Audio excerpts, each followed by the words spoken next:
Siempre dijiste que era fría. Ahora es tu turno de enfriarte para siempre.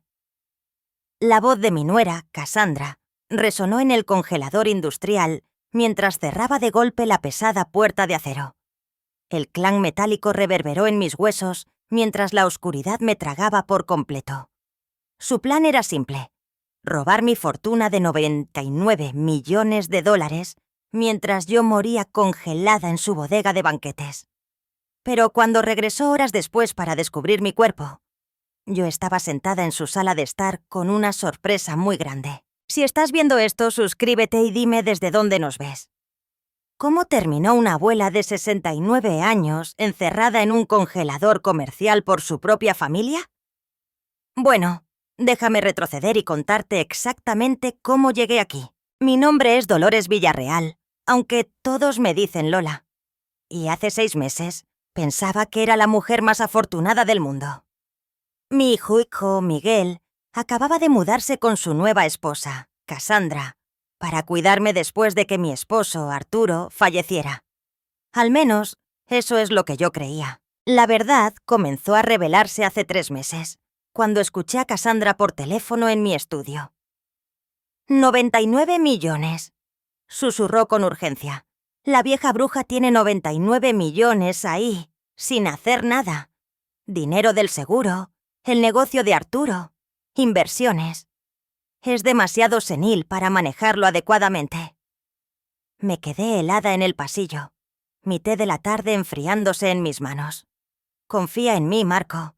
Una vez que se haya ido, Miguel hereda todo. Y lo que Miguel hereda, yo lo controlo. Esa noche en la cena, Cassandra sonrió dulcemente mientras me servía mi estofado favorito. Lola, pareces cansada últimamente. Quizás deberíamos buscarte ayuda. Cuidado profesional. Miguel asintió con entusiasmo. Mamá, Cass tiene razón. Has estado olvidando cosas.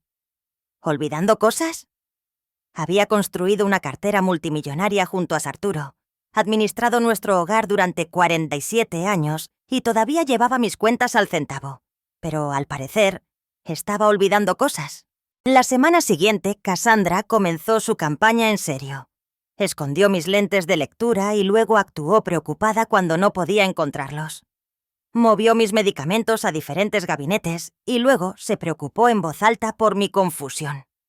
Incluso desconectó el reloj de mi recámara y expresó alarma cuando me desperté más tarde de lo habitual. Cada incidente era pequeño, incluso inocente, pero juntos pintaban el cuadro de una mujer que perdía el control de la realidad. Miguel, bendito sea su corazón confiado, cayó en cada manipulación. «Mamá, tal vez es hora de considerar una casa de retiro», sugirió una noche. «Solo temporalmente, hasta que te sientas más tú misma». ¿Una casa de retiro? Había visto este guión antes con la madre de Arturo. Primero viene el cuidado temporal, luego el poder notarial, luego un misterioso deterioro de la salud. No iba a convertirme en otra historia de advertencia, pero cometí un error crítico. Le hice saber a Cassandra que la había coputosa.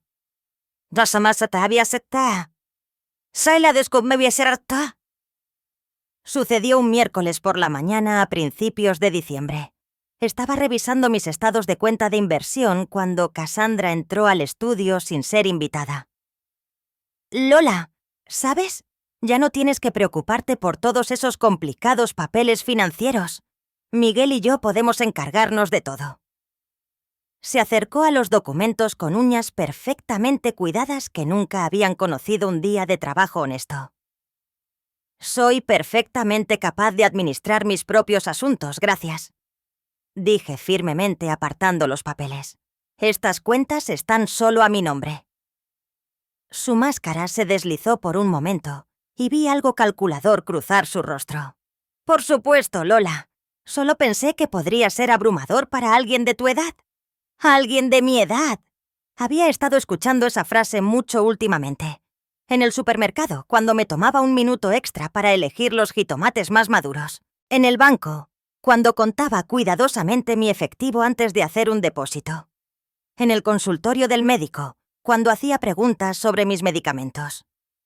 De repente, ser meticulosa se había convertido en evidencia de deterioro.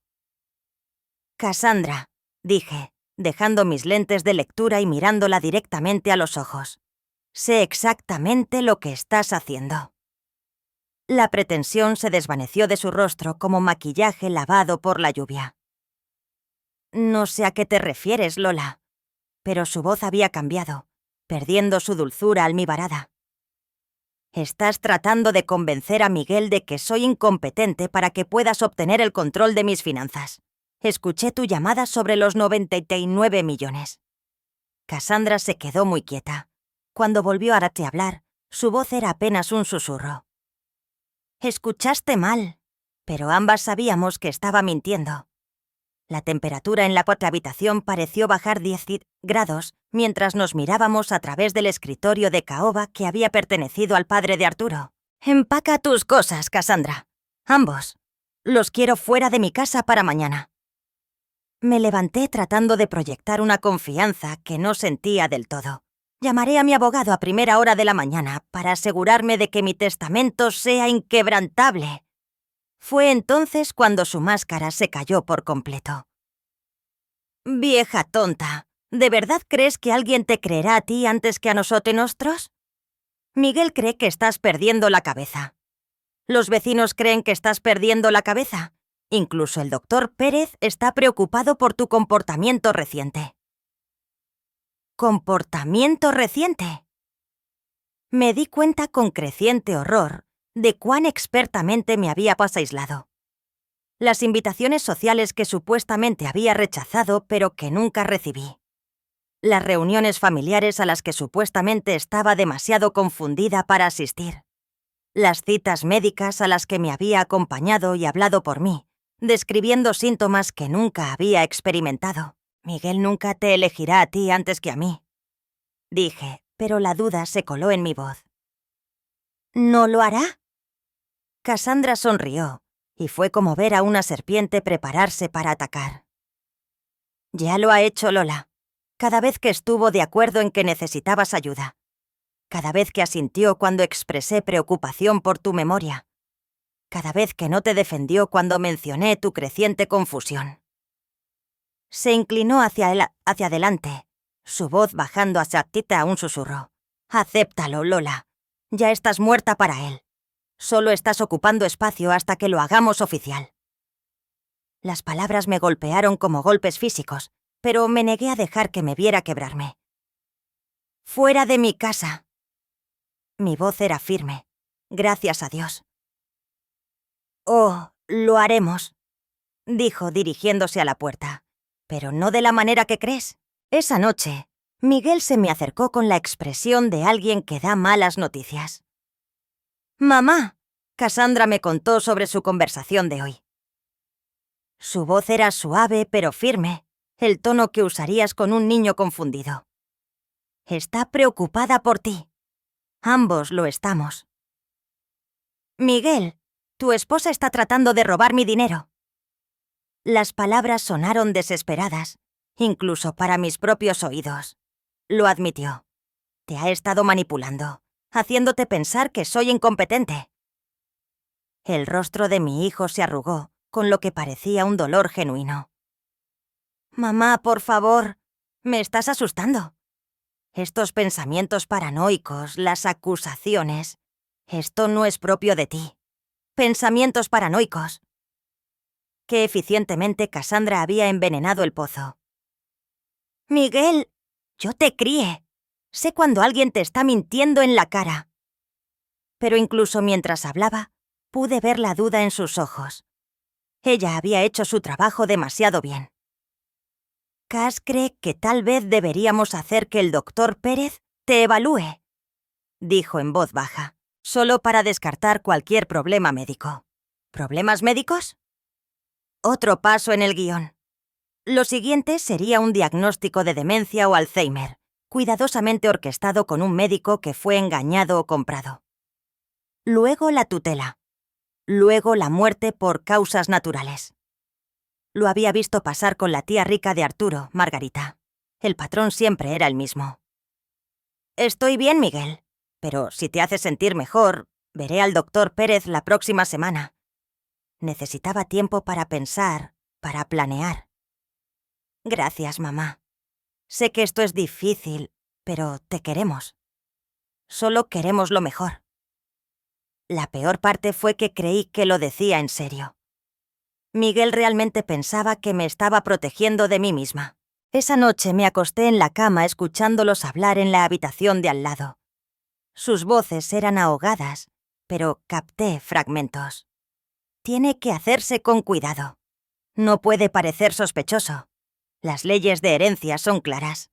No hay otra manera. Me puse la almohada sobre la cabeza, pero las palabras me siguieron hasta en mis sueños. A la mañana siguiente, Cassandra estaba inusualmente alegre. «Lola, pensé que podríamos pasar el día juntas, solo tú y yo. Quiero mostrarte mi bodega de banquetes. Estoy muy orgullosa de lo que he construido. Debería haber sospechado, pero, sinceramente, estaba agotada por la guerra emocional». Un día fuera de casa sonaba atractivo. Su bodega era impresionante, tenía que admitirlo. «Suministro eventos en todo el estado», explicó, guiándome a través de la cocina comercial. «Bodas, funciones corporativas, galas de caridad. Me ha llevado 3 años construir este negocio». Parecía genuinamente orgullosa, y por un momento me pregunté si la había juzgado mal. Tal vez la llamada que había escuchado fue sacada de contexto. Tal vez mi duelo por Arturo me estaba volviendo paranoica. «El congelador es mi orgullo y alegría», continuó, acercándose a una enorme puerta de acero. «De grado restaurantero mantiene todo a la temperatura perfecta». Abrió la pesada puerta, revelando un congelador del tamaño de una habitación, forrado con estantes. «¿Quieres ver adentro? Es bastante impresionante». Di un paso adelante para mirar, y fue entonces cuando atacó. El empujón no fue violento, solo lo suficientemente firme como para hacerme tropezar dentro del congelador. Me di la vuelta mientras la puerta comenzaba a cerrarse. «¡Cassandra!», pero ella ya estaba hablando, su voz tranquila y práctica. «Siempre dijiste que era fría, Lola. Ahora es tu turno de enfriarte para siempre». La cerradura hizo clic con una finalidad que hizo que mi sangre se congelara más rápido que el aire bajo cero. Golpeé la puerta de acero gritando hasta que mi garganta quedó en carne viva, pero la bodega estaba insonorizada y aislada. Nadie me oiría. Nadie siquiera sabía dónde estaba. El frío me golpeó de inmediato, filtrándose a través de mi abrigo de lana y directamente a mis huesos. El congelador era enorme, tal vez de 4 por 2.5 metros, con estanterías de metal llenas de recipientes de comida congelada. El termómetro marcaba 23 Tetastege. Tenía tal vez 30 minutos antes de que la hipotermia se convirtiera en una amenaza real. Pero 30 minutos era más de lo que Cassandra esperaba que durara. Había cometido un error crucial. Me había encerrado con sus suministros de emergencia. Los congeladores de grado restaurantero debían tener equipo de seguridad. Y allí estaba, en la pared, una manta de emergencia, una linterna y, lo más importante, una manija de liberación interior que aparentemente había olvidado. Te envolví. Y me obligué a pensar con claridad. Cassandra regresaría en unas horas para descubrir mi cuerpo. Llamaría al 911, llorando sobre cómo la pobre y confundida Lola se había metido en el congelador y se había encerrado accidentalmente. Miguel estaría devastado, pero no sorprendido. Después de todo, todos sabían que últimamente había estado teniendo problemas.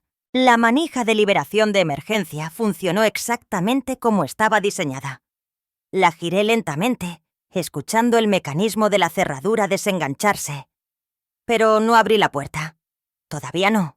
En cambio, la entreabrí lo suficiente para dejar entrar un poco de aire más cálido y comencé a planear. Si Cassandra pensaba que estaba muerta, bajaría la guardia. Y ahí es cuando descubriría cuán profunda era esta conspiración. Pasé la siguiente hora buscando en el inventario de su congelador. Lo que encontré hizo que mi sangre hirviera a pesar del frío. Escondidos detrás de cajas de verduras congeladas, había documentos en recipientes impermeables. copias de registros médicos falsificados que mostraban una demencia progresiva. Un documento de poder notarial con mi firma expertamente falsificada. Lo más incriminatorio de todo, un cronograma detallado de mi deterioro planeado que conducía a mi inevitable muerte por causas naturales. Pero el descubrimiento más impactante fue una póliza de seguro de vida que nunca había visto antes. $100,000,000 con Miguel como beneficiario.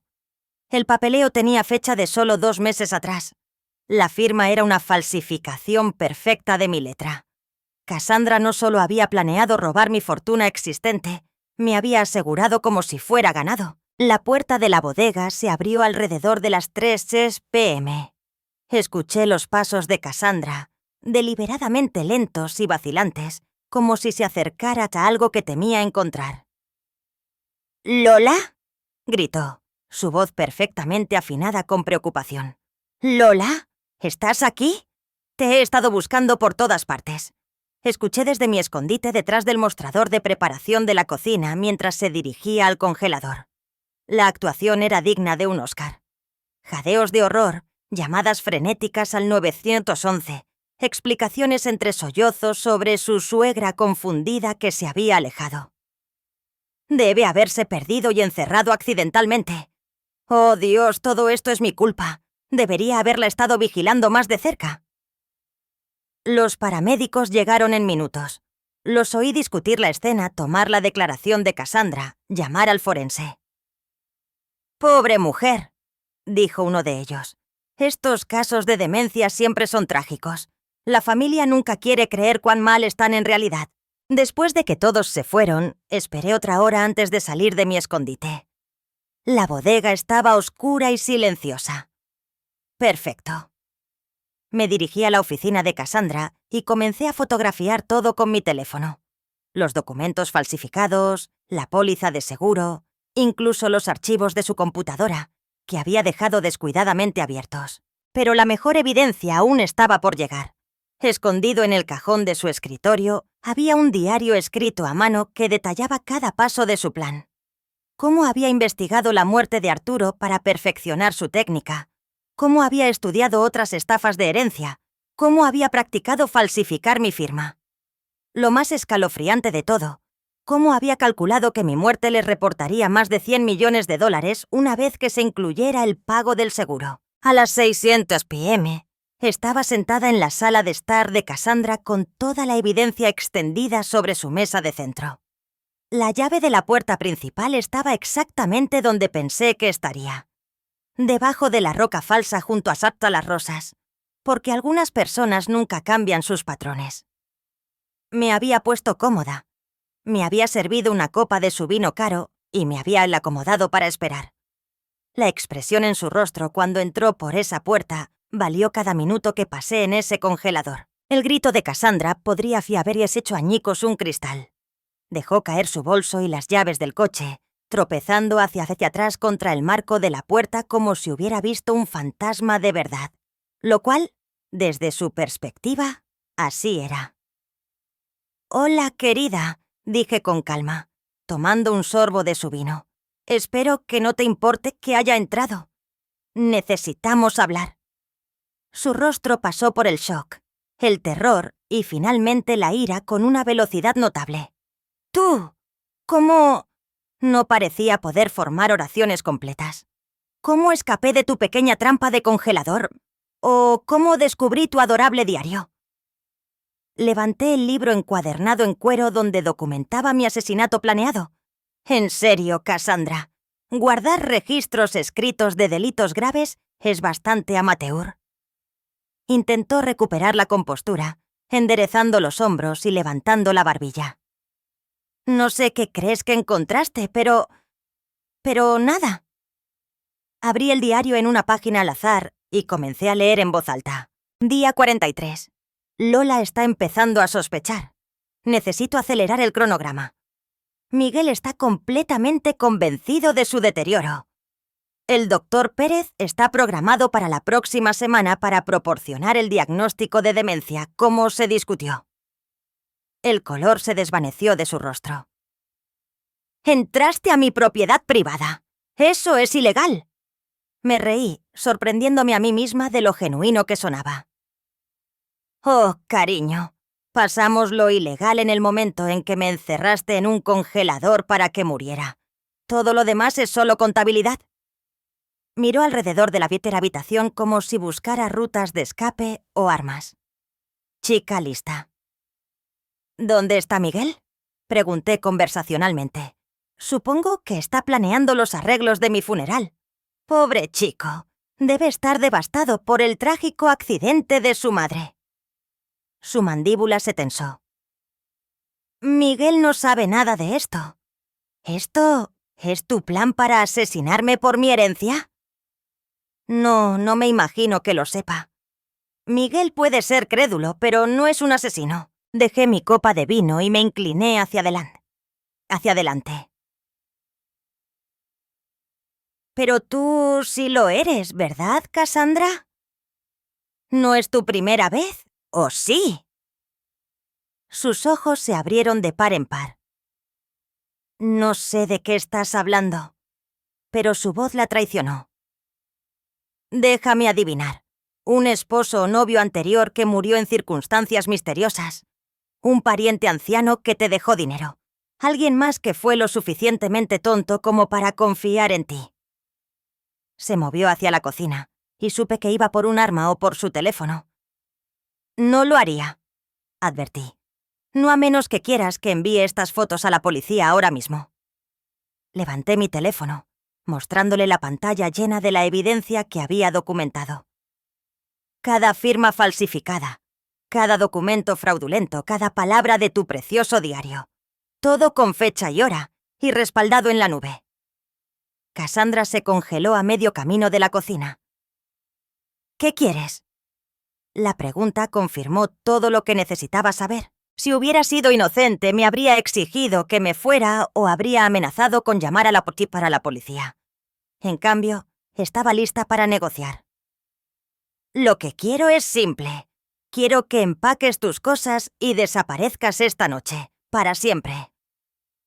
No puedes estar hablando en serio. Oh, pero lo estoy. Tienes dos opciones, querida.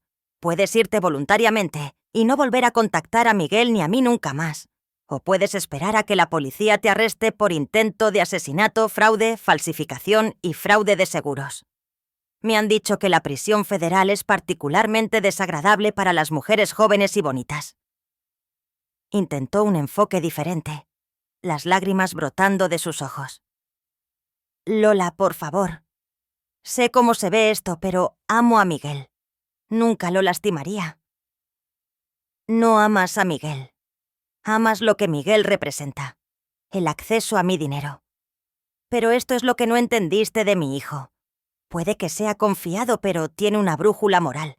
Cuando se entere de lo que intentaste hacerle a su madre, él será quien llame a la policía. Las lágrimas desaparecieron tan rápido como habían aparecido. Miguel nunca te creerá. Todos piensan que estás perdiendo la cabeza. Me aseguré de eso. Sí, hiciste un excelente trabajo ahí. Muy meticuloso. Pero cometiste un error fatal. Me levanté recogiendo la evidencia de la mesa de centro. Lo documentaste todo. Cada mentira, cada manipulación, cada paso de tu plan. Incluso un defensor público podría obtener una condena con esta evidencia. La puerta principal se abrió y ambas nos giramos para ver a Miguel entrar. Su rostro estaba hinchado de tanto llorar, su cabello despeinado. Parecía un hombre que había perdido todo lo que le importaba. «Cass», gritó. «Recibí tu mensaje sobre mamá». Su voz se apagó al verme de pie en su sala de estar, muy viva. «Hola, cariño», dije suavemente. «Lamento que hayas tenido que pasar por ese susto hoy». Las piernas de Miguel parecieron ceder. Se agarró al marco de la puerta para sostenerse, mirándome como si pudiera desaparecer. Pero, Cassandra me llamó. Dijo que estabas muerta, que te habías confundido y te habías encerrado en su congelador. Me encerraron en su congelador, sí, confirmé, pero no porque estuviera confundida. Levanté el diario de Cassandra. Tu esposa intentó asesinarme, Miguel. Y esto documenta todo el plan. Su rostro pasó por el mismo ciclo que el de Cassandra. Shock, confusión, incredulidad. ¡Eso es imposible! Mamá, debes haberlo entendido mal.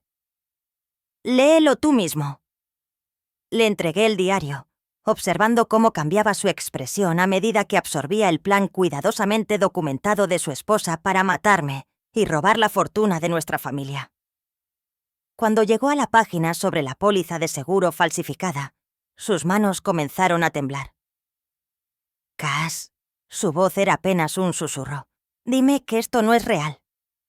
Cassandra había estado calculando su siguiente movimiento mientras él leía. Ahora intentó una última manipulación. Miguel, cariño, tu madre ha estado paranoica y confundida durante meses. Entró a nuestra casa. Está diciendo y asistiendo todas esas acusaciones de que ser cabezas. Tal vez ella misma escribió ese diario durante uno de sus episodios. Por un momento pensé que podría tener éxito. Miguel quería desesperadamente creer lo mejor de todos, pero entonces llegó a la página donde ella había escrito sobre su discusión sobre el seguro. Me preguntaste sobre el seguro de vida de mamá hace 3 semanas. Dijo lentamente. Dijiste que era para la planificación patrimonial, pero según esto ya sabías sobre una póliza que mamá nunca mencionó. Miguel, comenzó ella, pero él estaba hojeando más páginas. Documentaste conversaciones que nunca tuvimos, reuniones con médicos de los que nunca he oído hablar. Cassandra, algunas de estas entradas son de antes de que nos mudáramos con mamá. La verdad amanecía en él con una claridad dolorosa. ¿Cuánto tiempo llevas planeando esto? Ella hizo un último intento de desviar la atención. Tu madre te está manipulando. Está celosa de nuestro matrimonio, de nuestra felicidad. No soporta que ames a alguien más que a ella. Pero Miguel estaba leyendo una página sobre lo fácil que sería convencer a su esposo sin agallas de que su madre necesitaba morir.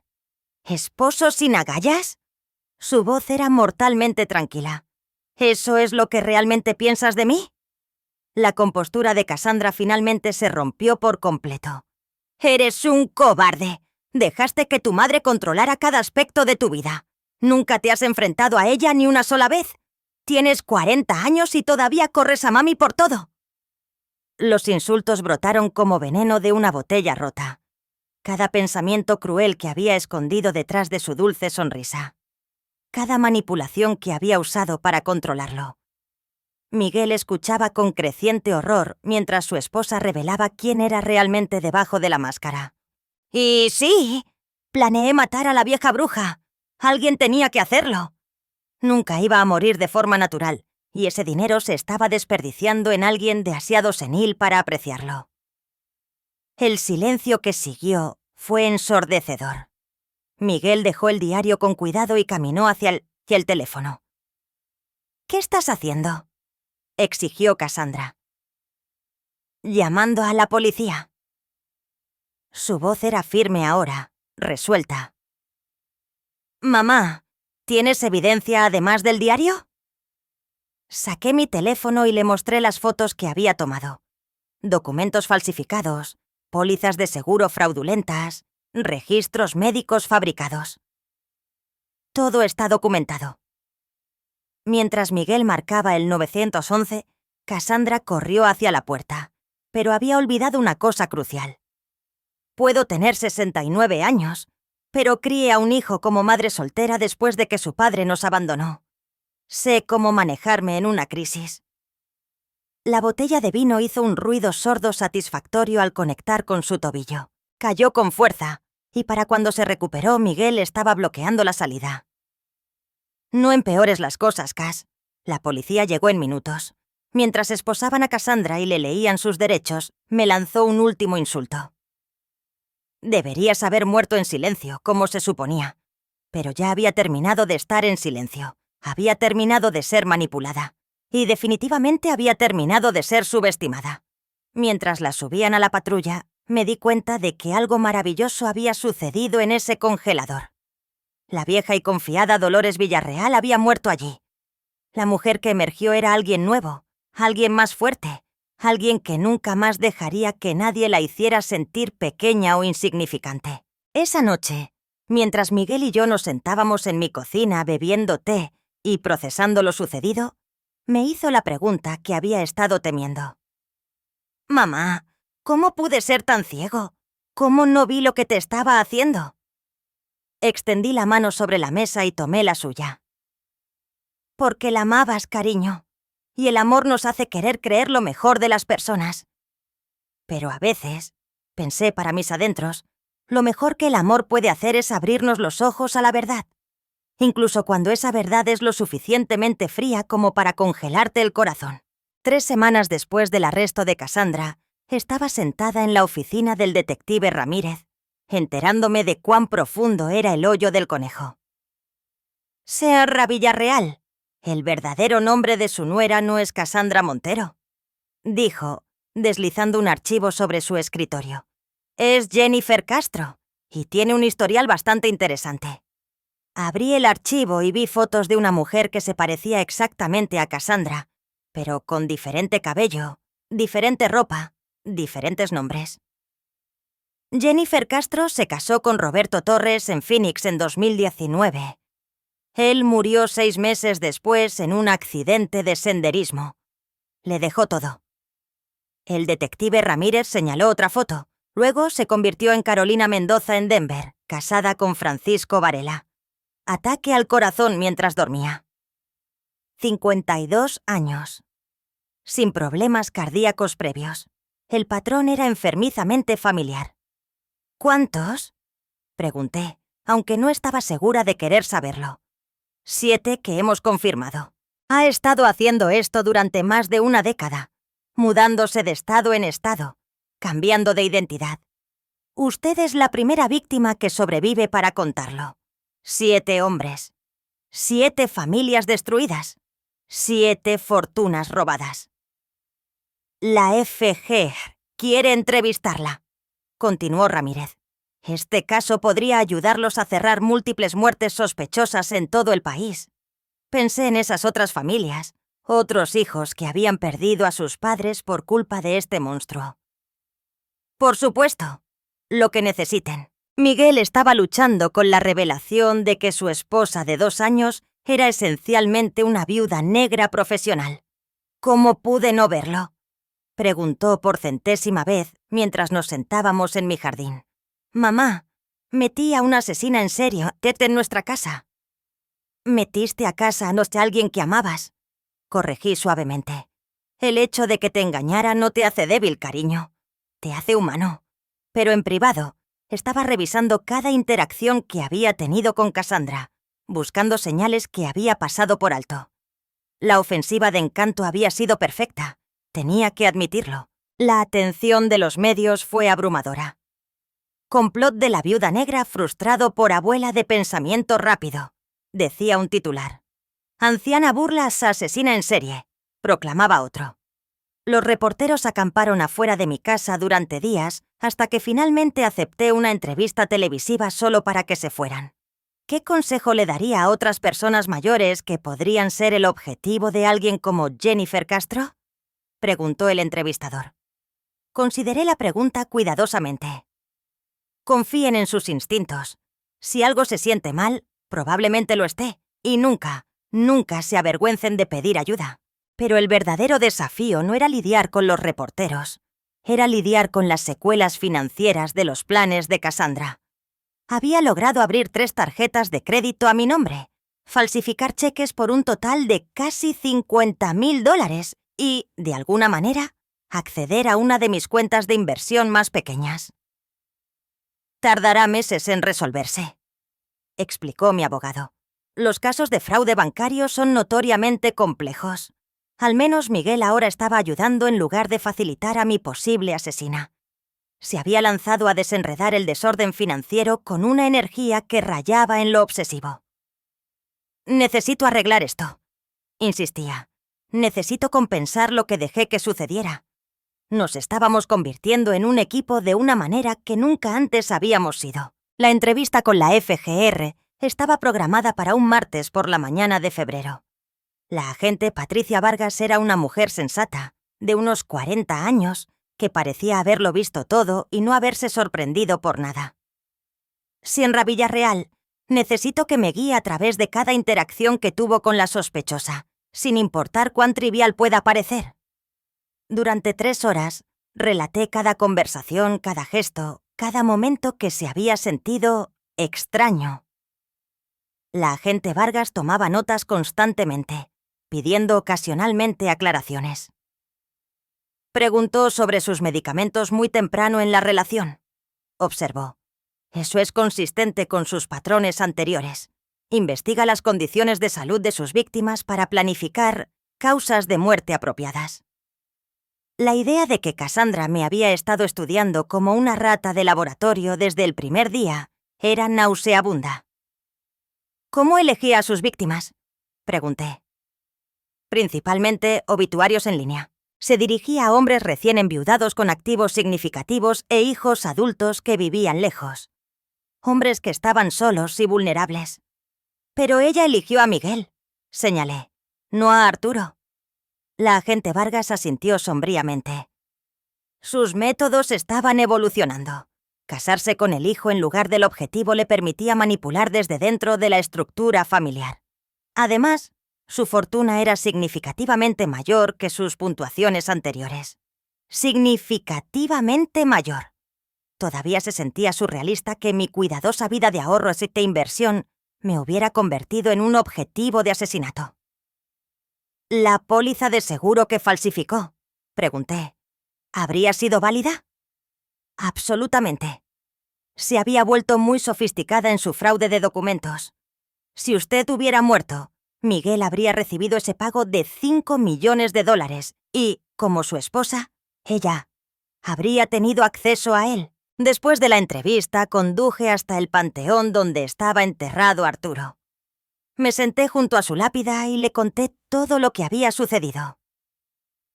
Ojalá estuvieras aquí para ver esto, dije en voz alta, sintiéndome solo un poco tonta.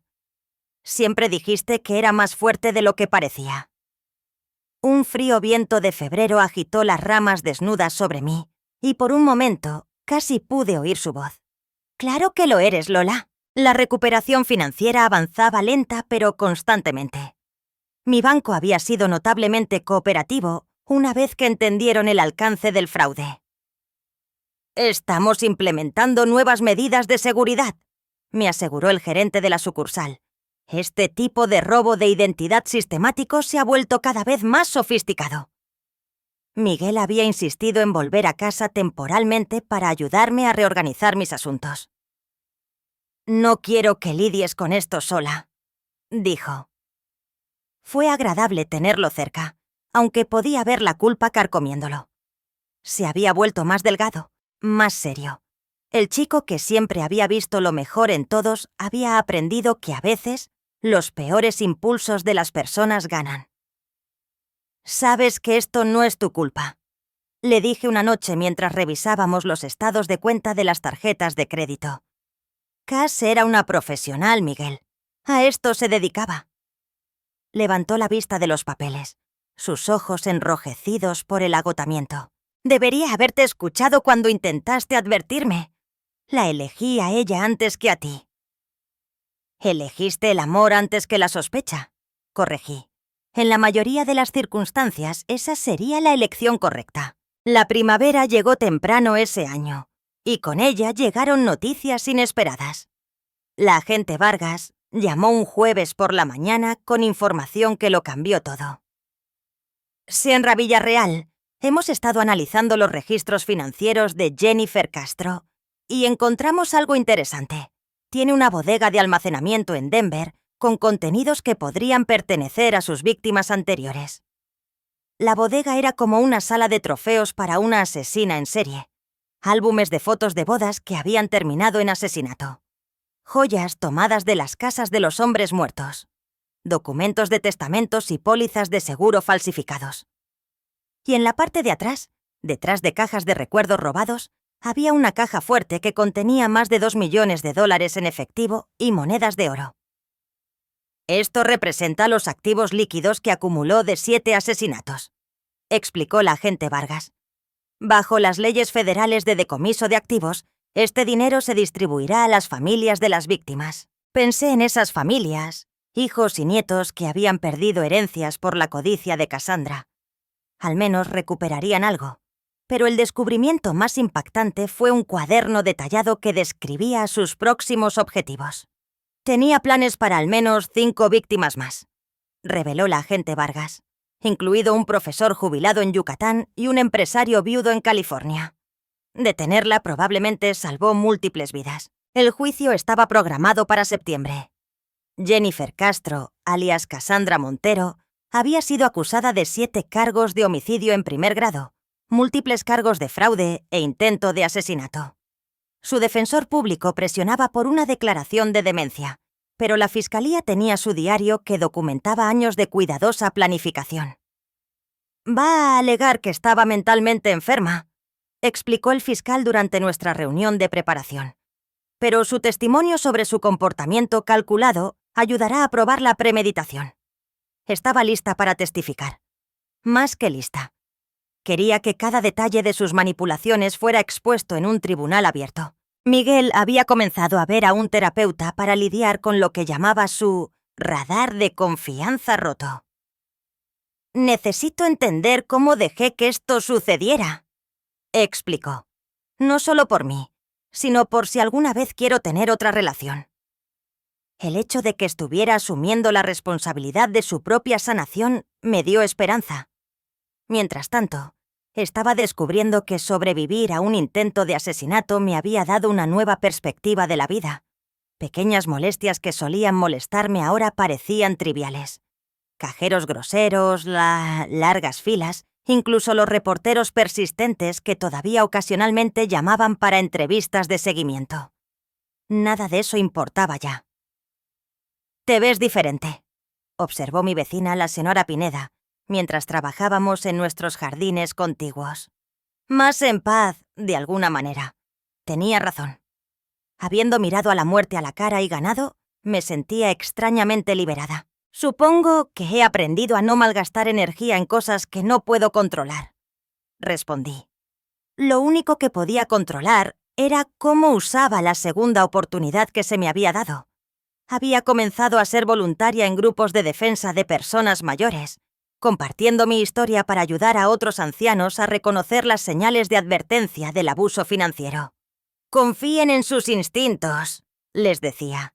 «Si alguien parece demasiado bueno para ser verdad, probablemente lo sea». El juicio comenzó en una fresca mañana de septiembre.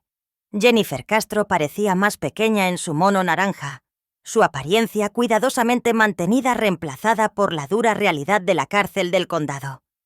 Evitó el contacto visual mientras subía al estrado de los testigos, pero podía sentir su presencia como una corriente de aire frío. «Sierra Villarreal», comenzó el fiscal. «Por favor, cuéntele al jurado sobre el comportamiento de la acusada en los meses previos a que intentara matarla». Durante 2 horas, relaté cada manipulación, cada mentira, cada movimiento calculado que había hecho para aislarme y convencer a mi hijo de que estaba perdiendo la cabeza. El abogado defensor intentó hacerme parecer confundida durante el contrainterrogatorio. «Señora Villarreal, tiene 69 años. ¿No es posible que haya malinterpretado algunas de estas interacciones?» Su tono condescendiente me recordó por qué no me gustaban los abogados durante la mayor parte de mi vida adulta. «Joven», dije firmemente, «puedo tener 69 años, pero construí una cartera de inversiones multimillonaria, crié a un hijo como madre soltera y sobreviví a ser encerrada en un congelador por una asesina en serie. Mi mente está bastante lúcida, gracias». Varios miembros del jurado sonrieron ante eso. El momento más poderoso llegó cuando reprodujeron la grabación del sistema de seguridad de la bodega de Cassandra.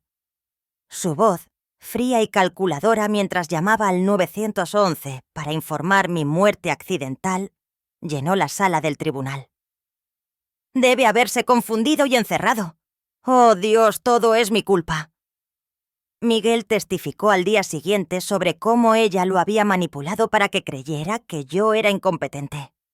Su voz se quebró cuando describió haber encontrado su diario, leyendo sus verdaderos pensamientos sobre él y su carácter sin agallas. El jurado lo observó con evidente simpatía, pero la evidencia más fuerte de la fiscalía fueron las propias palabras de Cassandra.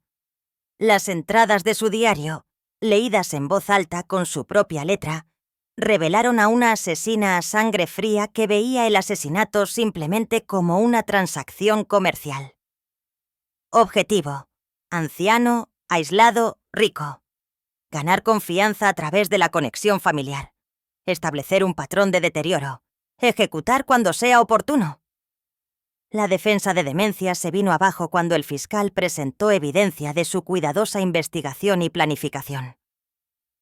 Damas y caballeros, esta acusada pasó meses estudiando la ley de sucesiones, practicando la falsificación e investigando las tasas de mortalidad por hipotermia.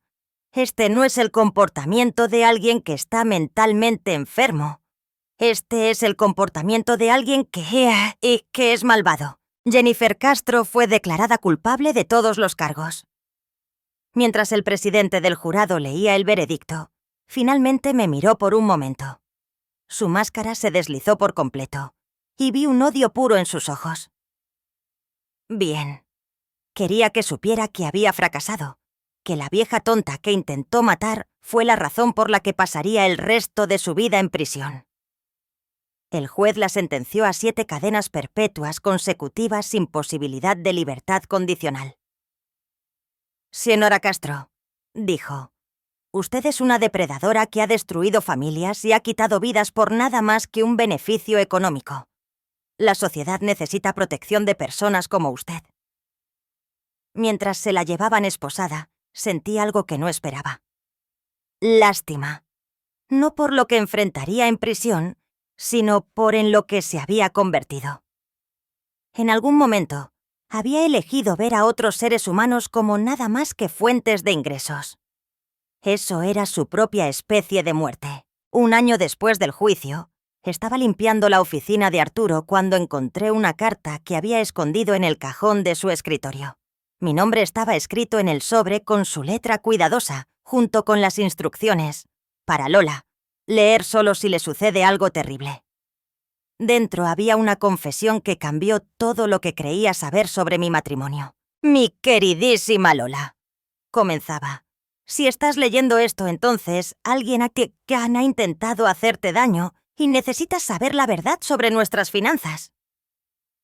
Arturo, al parecer, había sospechado que sus exitosas estrategias de inversión podrían eventualmente convertirme en un objetivo. La carta revelaba que nuestro patrimonio neto era en realidad mucho mayor de lo que yo sabía. Arturo había estado moviendo dinero en secreto a cuentas y fideicomisos ocultos, protegiendo nuestros activos de maneras que nunca había entendido. Los 99 millones de los que Cassandra sabía son solo la punta del iceberg, había escrito. He dejado instrucciones detalladas con nuestro abogado para acceder a las cuentas reales, pero solo si alguna vez estás en peligro genuino. Según los registros cuidadosamente documentados de Arturo, nuestro patrimonio neto real era más cercano a los 250 millones de dólares. Había estado invirtiendo y protegiendo silenciosamente nuestro dinero durante décadas, creando una fortaleza financiera que sobreviviría a cualquier intento de robo o manipulación. «Nunca te lo dije porque quería que vivieras sin miedo», continuaba la carta. «Pero si alguien ha intentado quitarte el trabajo de nuestra vida, entonces necesitas cada arma que pueda darte». La revelación final fue la más impactante de todas. Arturo había sospechado que alguien podría intentar hacerme daño por nuestro dinero, por lo que había creado una fundación a mi nombre que solo se activaría con mi muerte. Si Cassandra hubiera tenido éxito en matarme, habría descubierto que el 90% de nuestra fortuna ya estaba prometida a la caridad, dejando solo lo suficiente para que Miguel viviera cómodamente. «Te habría asesinado por unas migajas», explicó mi abogado cuando revisamos los documentos. «Tu esposo esencialmente puso una trampa explosiva en tu herencia contra los cazafortunas. Tuve que reírme de la elegante justicia de todo. Incluso desde más allá de la tumba, Arturo todavía me estaba protegiendo. Decidí activar la fundación mientras estaba viva para verla funcionar. La Fundación Arturo y Dolores Villarreal para la Seguridad de los Ancianos financiaría programas para proteger a las personas mayores del abuso financiero.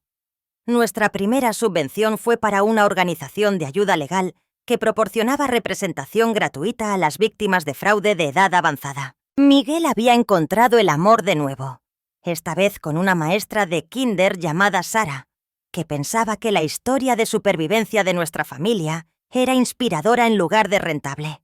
Habían tenido una boda tranquila en el juzgado el mes anterior y nunca se había visto a mi hijo más feliz. «No voy a cometer los mismos errores 2 veces», me había dicho.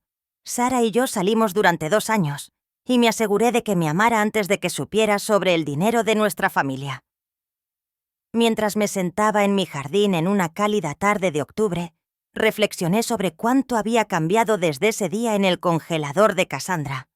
Había aprendido que era más fuerte de lo que nunca había imaginado, que la intuición era más valiosa que la cortesía y que a veces las personas que intentan destruirnos terminan revelando nuestro propio poder. El teléfono sonó, interrumpiendo mis pensamientos. Era la agente Vargas con noticias de que Jennifer Castro había sido vinculada a 3 asesinatos adicionales en estados donde había vivido antes de su ola de cambios de identidad. Su supervivencia y testimonio nos ayudaron a construir casos que traerán justicia para 11 familias, dijo. Debería estar orgullosa de eso. ¿Orgullosa? Sí, estaba orgullosa. Orgullosa de haber confiado en mis instintos. Orgullosa de haber luchado. Orgullosa de haber sobrevivido. Pero sobre todo, estaba orgullosa de haber aprendido a valorar mi propia vida lo suficiente como para protegerla ferozmente. Esa noche, mientras observaba la puesta de sol desde el porche trasero, levanté una copa del vino favorito de Arturo en un brindis por las segundas oportunidades, por la resiliencia y por la poderosa lección de que nadie puede decidir que eres desechable excepto tú. El futuro se extendía ante mí, brillante con posibilidades que casi había perdido a manos de una mujer que me veía como nada más que una cuenta bancaria con pulso. Pero Dolores Villarreal no iba a ninguna parte. Y que Dios ayude a cualquiera que intente hacerme desaparecer de nuevo. Gracias por escuchar. No olvides suscribirte y siéntete libre de compartir tu historia en los comentarios. Tu voz importa.